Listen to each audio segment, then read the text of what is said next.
in their state legislature a while back, someone introduced a bill to create a sanctuary state here, to have New Hampshire be a sanctuary state for illegal aliens. Now, apparently the bill isn't going anywhere for the time being, but what I'm hoping is that the governor of this state, Governor Lynch, will stand out and talk about this and make sure that he drives a silver stake into this idea. It is a terrible idea, and we need the governor to say something about it. For instance, I will veto any attempt to make New Hampshire a sanctuary state. About a week or so ago, I was in Newark, New Jersey, where, of course, an event had occurred of horrendous proportion, a horrible, horrible murder. Three young people were killed, another wounded. The perpetrators of the crime, two of whom there were six in total, two of whom I understand to be illegal aliens, at least alleged perpetrators of the crime. Illegal aliens. They had not only were they in the country illegally, but they had come in contact with the police in Newark before, and not just for running a red light, but for very serious crimes, including the rape of a 4-year-old child. The process is one where, in the United States, if you come into this country, even as a legal alien, and commit another crime, commit some sort of crime, after you serve your time, you are supposed to be deported. But for that to happen, you have to be identified to ICE, to Immigration and Customs Enforcement. They have to know about it. Well, a sanctuary city or a sanctuary state says, we will not tell ICE when we have somebody in this category, someone who is here illegally. First of all, it is against the federal law. There is a 1996 federal law that said no state or city can block the flow of information from them to ICE or from ICE back to the city or the state. Now, there are no penalties. We are trying to attach penalties right now. And I have been successful in doing that, in getting an amendment on the Homeland Security bill to say that no city that becomes a sanctuary city or state can get any federal money from that particular bill, in this case, Homeland Security. So we're going to have to attach penalties to it. But it is a lousy idea that I hope someone here in New Hampshire does not want to take to the next level. And I hope the governor threatens a veto if anybody does.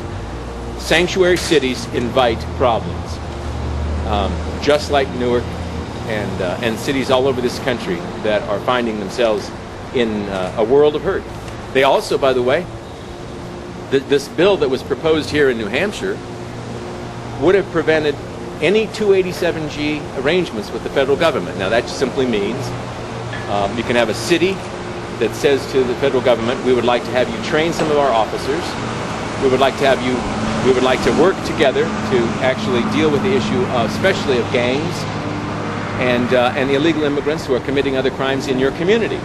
So they would be cutting themselves off of that particular service that the federal government can provide. There are over 200 agencies, there are over 200 people have been trained now by ICE for local communities.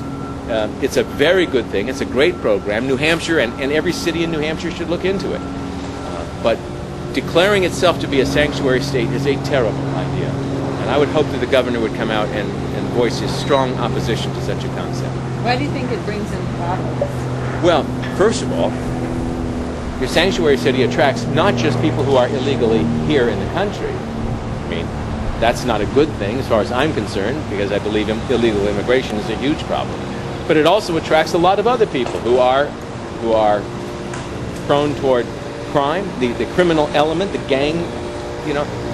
When they can escape the process that would have otherwise identified them to ICE, if they come in contact with the local policeman, the guy who's in a gang or has committed some sort of other crime, but he knows he is not going to be identified to the federal government as an illegal alien in the country, why wouldn't that not be an attractive place to be? Why wouldn't that not be an attractive community for a person like that? So you do attract a lot of people who you don't want in your community. And beside this, it just sends a stupid, lousy message to anybody who's done it the right way, who's come into this country the right way. What do you mean sanctuary city for being here illegally? You don't need sanctuary if you come into this country the right way. You can go anywhere you want, live any place you want. And to identify a city or a state as not caring about the laws that regulate immigration into our country, that doesn't help our problem, I'll tell you. It doesn't help a bit. Congressman, do you know which bill we're talking about? Yeah. Just so I'm tracking it correctly. 404. Yeah. What is it? 404? HB 404. Thank you. Congressman, what are your thoughts on the sponsors of this legislation? What do you think? Well, I don't know what motivated them. Of course, this is not unique. The idea of creating a sanctuary state may be a little different. I think Maine has done it, but mostly we're looking at sanctuary cities around the country, and it's oftentimes pressure from immigrant groups to do so. So it may have been that. I understand that the author of the bill is from Manchester. Maybe there is it developed out of some sort of political pressure there. I really don't know why you would do it. I think it is a silly and dangerous a dangerous law to put into effect. Do you worry that because if you have the federal law, I would think that you're basically protected from states doing something like this, but do you worry that if states try to build some inertia around it, that you could bet. overwhelm what the feds are trying to do? Well, plus, as I say, right now there is no penalty associated with that law. It's on the books, it states it, but so what? And so cities and states regularly just simply ignore it. We are trying, as I say, to make a penalty attached to put a penalty with it, and the only one we can do is an economic one.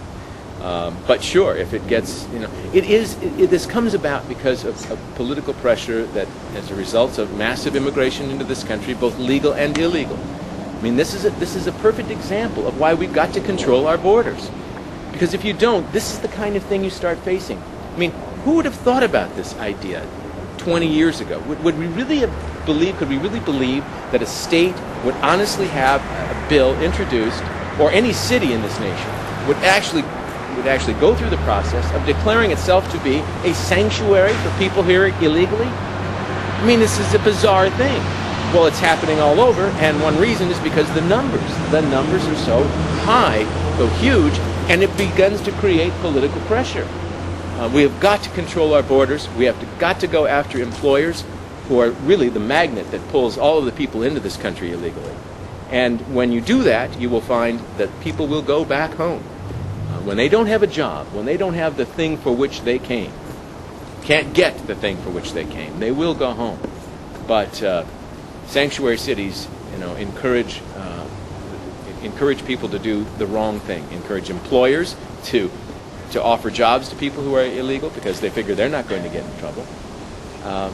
And encourage, as I say, people who come into the country who are here illegally, and they are not only just people who are looking for a job. Some of them are pretty bad guys. Seems to be a kind of a trend, sanctuary policies popping up in different cities Yes. and states.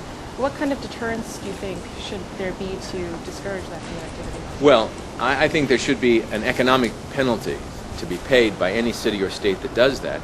I mean, immigration is a federal policy. I mean, it is truly a federal responsibility. And I understand that we have walked away from a lot of it. And we're AWOL ourselves. The federal government has nothing to be proud of in this area.